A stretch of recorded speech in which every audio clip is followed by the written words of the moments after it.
Chris here with Southern Rouge Auto Detailing. Today we're here to ceramic coat this tractor here. So the process goes, we're going to start with a wash to remove any excess dirt from it. Then we will do an APC scrub with a scrub pad to remove any surface oxidation off of any of the panels. And then we'll continue on to do a compound and polish to get it all shiny, remove any other oxidation off the paint, and then we'll apply the ceramic coat to get this thing protected for years to come.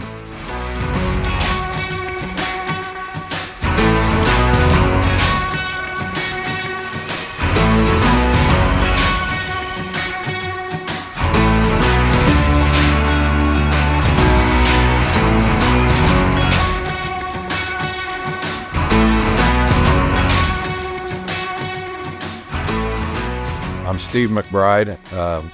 I'm here in Missouri. I have a cow-calf operation, and I had Chris coat this tractor because with the cost of machinery these days, it pays to keep them in good shape. Chris did an excellent job, and I highly recommend him for anything that you need to have coated.